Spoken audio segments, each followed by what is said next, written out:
नमस्कार, अभिवादन स्वीकार कीजिए राजेश्वरी सांकृत्यायन का। आज की स्पेशल रिपोर्ट में हम बात करेंगे एक अपराजेय नायक की जिसने न्याय के लिए संघर्ष किया, भारत रत्न डॉक्टर भीमराव अंबेडकर की। डॉक्टर भीमराव अंबेडकर भारत के आधुनिक निर्माताओं में से एक माने जाते हैं। उनके विचार व सिद्धांत भारतीय राजनीति के लिए हमेशा से प्रासंगिक रहे हैं। दरअसल वे एक ऐसी राजनीतिक व्यवस्था के हिमायती थे जिसमें राज्य सभी को समान राजनीतिक अवसर दे तथा धर्म, जाति तथा लिंग आदि के आधार पर भेदभाव न किया जाए। उनका यह दृढ़ विश्वास था कि जब तक आर्थिक और सामाजिक विषमता समाप्त नहीं होगी तब तक जनतंत्र की स्थापना अपने वास्तविक स्वरूप को ग्रहण नहीं कर सकेगी। दरअसल सामाजिक चेतना के अभाव में जनतंत्र आत्मविहीन हो जाता है। ऐसे में जब तक सामाजिक जनतंत्र स्थापित नहीं होता है तब तक सामाजिक चेतना का विकास भी संभव नहीं हो पाता है। इस प्रकार डॉक्टर अंबेडकर जनतंत्र को एक जीवन पद्धति के रूप में भी स्वीकार करते हैं। वे व्यक्ति की श्रेष्ठता पर बल देते हुए सत्ता के परिवर्तन को साधन मानते हैं। वे कहते थे कि कुछ संवैधानिक अधिकार देने मात्र से जनतंत्र की नींव पक्की नहीं होती। उनकी जनतांत्रिक व्यवस्था की कल्पना में नैतिकता और सामाजिकता दो प्रमुख मूल्य रहे हैं जिनकी प्रासंगिकता वर्तमान समय में बढ़ जाती है। दरअसल आज राजनीति में खींचातानी इतनी बढ़ गई है कि राजनीतिक नैतिकता के मूल्य गायब से हो गए हैं। हर राजनीतिक दल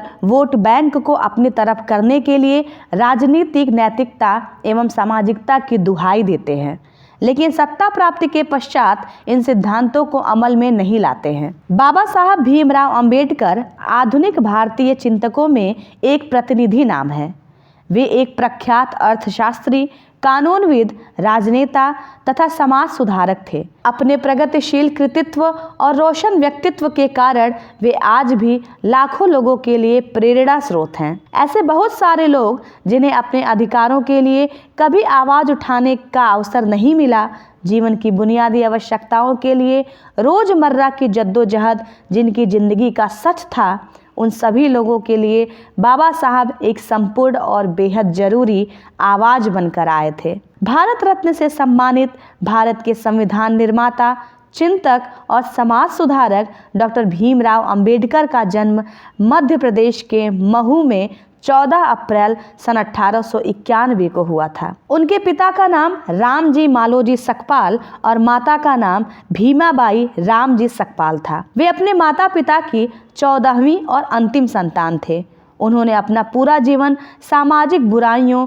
जैसे छुआछूत और जातिवाद के खिलाफ संघर्ष में लगा दिया। इस दौरान बाबा साहब गरीब, दलितों और शोषितों के अधिकारों के लिए संघर्ष करते रहे। बचपन में वे भीमराव नाम से जाने जाते थे, लेकिन आज हम सब उन्हें बड़े आदर के साथ बाबा साहब अंबेडकर के नाम से पुकारते हैं। वे बचपन से ही प्रतिभाशाली छात्र थे और उन्होंने कोलंबिया विश्वविद्यालय तथा लंदन स्कूल ऑफ इकोनॉमिक्स दोनों ही विश्वविद्यालयों से अर्थशास्त्र में डॉक्टरेट की उपाधियां हासिल की। अर्थशास्त्र के साथ विधि एवं राजनीति विज्ञान में भी शोध कार्य किया।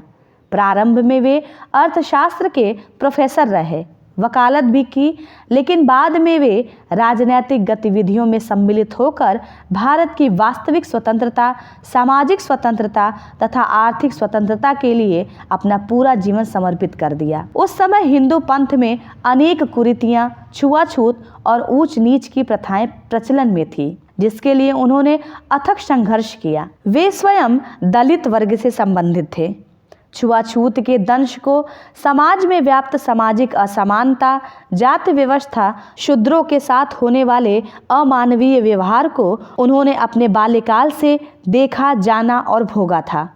उस भोगे हुए जीवन यथार्थ से उन्हें प्रत्येक प्रकार की सामाजिक असमानता के लिए आवाज उठाने की प्रेरणा मिली। उनका मानना था कि छुआछूत गुलामी से भी बदतर है। सन 1927 तक डॉक्टर भीमराव अंबेडकर ने छुआछूत के विरुद्ध एक सक्रिय आंदोलन प्रारंभ किया और सार्वजनिक आंदोलन, सत्याग्रह और जुलूसों के माध्यम से पेयजल के सार्वजनिक संसाधन समाज के सभी वर्गों के लिए खुलवाने का प्रयास किया। वे निरंतर हिंदू समाज को सुधारने, समानता लाने के लिए प्रयास करते रहे।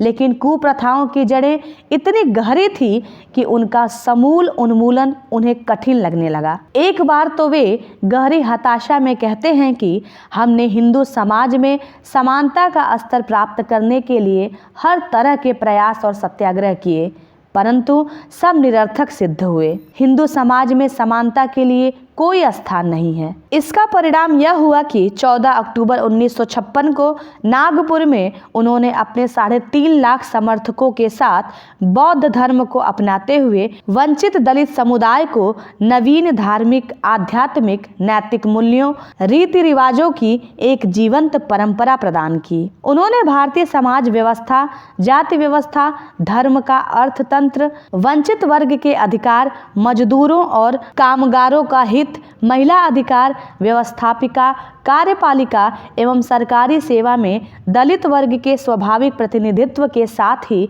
शिक्षा, ज्ञान विज्ञान आदि मुद्दों पर सर्वाधिक तार्किक ढंग से सोचा विचारा और अपने निष्कर्षों को हमारे सामने रखा। वे एक बहुपठित और बहुज्ञ व्यक्तित्व के स्वामी थे। उनका वैचारिक पक्ष न्यायोचित एवं मानवीय था। उनका संपूर्ण जीवन और वैचारिक भूमिका भारतीय समाज और चेतना में समरसता को स्थापित करने हेतु न्यायोचित परिवर्तन के लिए समर्पित रहा। उन्होंने अपने श्रमसाध्य ज्ञानात्मक प्रयासों से यह पाया कि भारतीय समाज व्यवस्था में निहित संरचनाएं जैसे जाति व्यवस्था, वर्ण व्यवस्था, अस्पृश्यता, ऊंच नीच, शोषण, अन्याय आदि बाद के दिनों में आए विभिन्न गतिरोधों एवं विकृतियों की उपज है, न कि प्राचीन भारतीय समाज व्यवस्था का मूल स्वभाव। भारतीय समाज व्यवस्था आर्थिक तंत्र, राजनैतिक प्रक्रियाओं एवं सभ्यता की उपलब्धियां तथा दुविधाओं के प्रति बाबा साहब की समझ अतुलनीय है। अपने इसी विशिष्ट प्रतिभा के चलते वे स्वतंत्र भारत के प्रथम विधि एवं न्याय मंत्री बने। वह भारतीय संविधान के जनक एवं भारतीय गणराज्य के निर्माताओं में से एक थे। उनके भारतीय संविधान के अभूतपूर्व योगदान के लिए उन्हें भारतीय संविधान का पितामह कहा जाता है। सन 1951 में उन्होंने भारत के वित्तीय कमीशन की स्थापना की। डॉक्टर अंबेडकर की अंतिम पांडुलिपि द बुद्धा एंड हिज धम्म को पूरा करने के 3 दिन पश्चात उनकी मृत्यु 6 दिसंबर 1956 को दिल्ली में नींद में ही हो गई। पर आज भी वे बाबा साहब भीमराव अंबेडकर जय भीम एक महानायक के रूप में अमर हैं। गूगल द्वारा उनके 124वें जन्म दिवस पर एक होम पेज डूडल प्रारंभ किया गया। डॉक्टर अंबेडकर कहा करते थे कि हम शुरू से लेकर अंत तक भारतीय हैं और मैं चाहता हूं कि भारत का प्रत्येक मनुष्य भारतीय बने, अंत तक भारतीय रहे और भारतीय के अलावा कुछ न बने। हम सभी भारतीयों के लिए ऐसे युग निर्माता का संदेश शिक्षित बनो, संगठित बनो, संघर्ष करो, प्रेरणा का स्रोत बना हुआ है। भारतीय संविधान में बहुमूल्य योगदान इस देश को एक नई दिशा देने वाले बाबा साहब समता, स्वतंत्रता और समरसता के सौंदर्य के स्वाभाविक प्रतीक पुरुष थे। उनके क्रांतिकारी विचार और निष्कर्ष उनके द्वारा खोजे और पाए गए प्राथमिक स्रोतों पर आधारित हैं।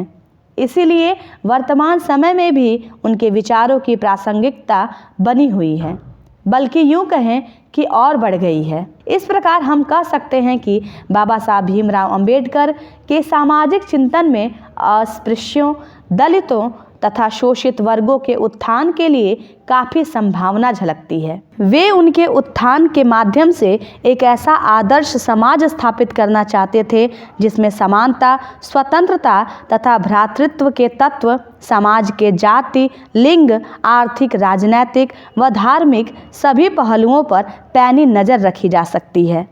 साथ ही न्यू इंडिया के लिए एक नया मॉडल व डिज़ाइन भी तैयार किया जा सकता है। यदि आपको यह स्पेशल रिपोर्ट पसंद आई हो तो अपना विचार व सुझाव कमेंट बॉक्स में अवश्य लिखें। ज़्यादा से ज़्यादा लाइक व शेयर करें। यदि अभी तक आपने जनहित इंडिया को सब्सक्राइब नहीं किया है तो प्लीज़ इसे सब्सक्राइब करें। राजेश्वरी को सुनने के लिए आपका धन्यवाद।